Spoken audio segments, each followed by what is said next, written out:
నమస్తే, welcome to 99 TV. నేను వర్మ. మరో జాతర మొదలైంది.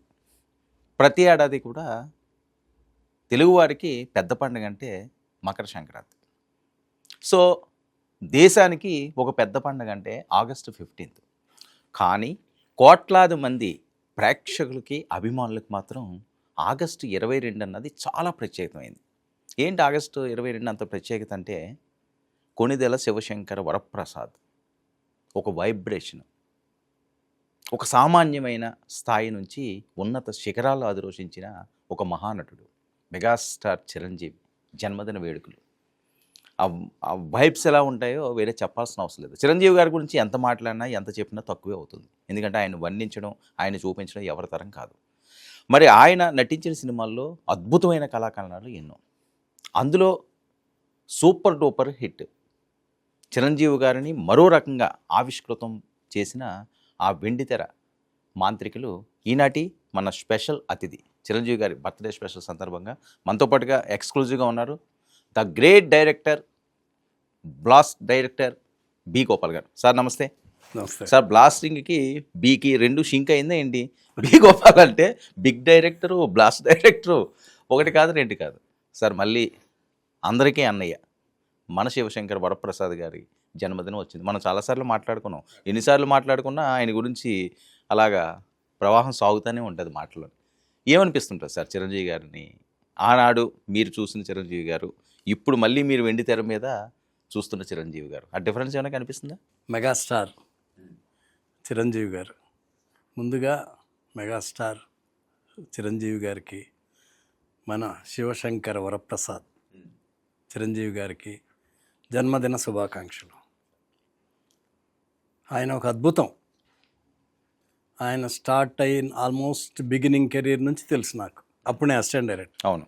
ఇప్పటి వరకు ఆయన మెగాస్టార్గా పెరిగే కొంది ఆయనలో ఎంత నమ్రత, ఎంత మర్యాద, ఎన్ని మంచి పద్ధతులు. చిరంజీవి గారికి చిరంజీవి గారే సాటి. సో మీరు అనుకున్నారండి మొదటి రోజుల్లో చూసినప్పుడు ఈ చిరంజీవి అసలు వెండి తెరకి వేల్పు అవుతారని? అప్పట్లోనే ఫస్ట్ నేను కలిసింది మోసగాడు సినిమాకి. శ్రీదేవి గారు అనుకుంటా. మోసగాడు శ్రీదేవి డ్యూయల్ రోలు, శోభన్ బాబు గారు, చిరంజీవి గారు. ఆ సినిమాలోనే చిరంజీవి గారు విలన్, శోభన్ బాబు గారు హీరో, శ్రీదేవి డ్యూయల్ రోలు. అయినా సరే చిరంజీవి గారికి 2 పాటలు ఉన్నాయి మోసగాళ్ళు. ఒకటి శ్రీదేవితో, ఇంకొకటి జయమాలినితో. అప్పట్లోనే అదరగొట్టేశారు చిరంజీవి గారు. మీరు అసిస్టెంట్ దానికి? నేను అసిస్టెంట్. ఓకే. రాఘవేంద్రరావు గారు డైరెక్టరు, క్రాంతి కుమార్ గారు ప్రొడ్యూసరు. మోసగాడు అప్పట్లోనే సాంగ్స్, ఫైట్స్ ఎక్స్ట్రాడినరీగా చేశారు. అంటే ఆ డ్యాన్స్ టైమింగ్. సో అప్పటి వరకు ఉన్న ట్రెండ్ ఒకటి కదా, చిరంజీవి గారు ఎంటర్ అయిన తర్వాత ఆయన స్పీడ్ అన్నది ఇంకా అది ఎక్కడికో తీసుకెళ్ళిపోయింది. అవును. అప్పట్లోనే విలన్ అందుట్లో మోసగాళ్ళు. అయినా సరే ఆ సాంగ్స్ పెట్టడం ఆయనకి, రాఘవేంద్రరావు గారు ఆయన చెయ్యటం, ఆయన బాడీ, ఆ రిథము, స్టైల్స్, ఫైట్లో కానీ సాంగ్స్లో కానీ చాలా బ్రహ్మాండంగా చేశారు. అప్పట్లోనే రాఘవేంద్రరావు గారు, శోభన్ బాబు గారు ఎంత పొగిడారో. అవునా? శోభన్ బాబు గారు కూడా చెప్పారు. చిరంజీవి అంటారు కదా ఆయన్ని, శోభన్ బాబు గారు చిన్నోడు ఆయన కంటే. ఎక్స్ట్రాడినరీగా చేసావు చిరంజీవి, బ్రహ్మాండమైన ఫ్యూచర్ ఉంది నీకు. వాళ్ళకి తెలిసిపోతుంటుంది కదా. శోభన్ బాబు గారు చెప్పేశారు అదే చిరంజీవి గారికి. నేను చెప్పేది ఆల్మోస్ట్ 70s ఎండ్లో, 78, 79 ఆ టైంలో. ఎంత మెచ్చుకున్నారో శోభన్ బాబు గారు. సుమారు ఒక 50 సంవత్సరాల క్రితం. అంత నచ్చినాయి ఆయన చేసిన సాంగ్స్ చూశారు. ఫైట్ చేసేటప్పుడు వాళ్ళిద్దరికే ఫైట్, నైట్ ఎఫెక్ట్, వాహిని స్టూడియోలో శోభన్ బాబు గారికి, చిరంజీవి గారికి. అది ఫైట్ చేసినప్పుడు ఆ టైమింగు, ఆ బాడీ మూమెంటు కనిపెట్టేస్తారు కదా శోభన్ బాబు గారు కూడా. అంతా మెచ్చుకున్నారు. అక్కడ నుంచి. సార్ మీరు ఆయనతో ఎన్ని అసిస్టెంట్ డైరెక్టర్గా చేశారండి సినిమాలు? చిరంజీవి గారితో మోసగాడు, తిరుగులేని మనిషి. ఓకే, రెండు అసిస్టెంట్గా.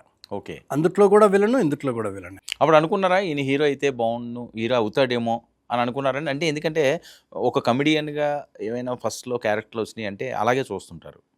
లేకపోతే ఓ మదర్ క్యారెక్టర్ ఇలా ఉంటే అలాగే జర్నీ జరుగుతుంటది. విలన్స్ కూడా ఆల్మోస్ట్ అలాగే వెళ్తుంటది. కానీ 'చిరంజీవి' గారిలోని ఆ చేంజింగు, ఆ విలన్ నుంచి హీరోకి రావడం అది ఏంటంటారు ఆ ట్రాన్స్‌ఫర్మేషను?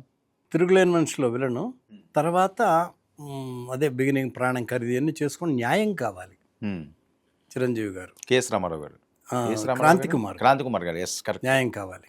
అది అందుట్లో కూడా విలన్ షేడ్స్ ఉన్న క్యారెక్టర్ చిరంజీవి గారిది. ఆ సినిమా కోదండరామిరెడ్డి గారు కదా? కోదండరామిరెడ్డి గారు. కోదండరామిరెడ్డి గారు, చిరంజీవి గారు, రాధిక అనుకుంటా. అవును. క్రాంతి గారు ప్రొడ్యూసరు. అది 100 డేస్ ఆడింది. ఆ సినిమాలో కూడా నాకు తెలిసి విలన్ షేడ్ ఉన్న విలన్ షేడ్ క్యారెక్టర్. ఉంటది. విలన్. అవును. అక్కడ ఆ తర్వాత ఖైదీ నుంచి ఇక టోటల్ ఎక్కడికో వెళ్ళిపోయారు ఆయన. వాళ్ళిద్దరు కాంబినేషన్. హ్మ్. కోదండరామిరెడ్డి గారు, చిరంజీవి గారు.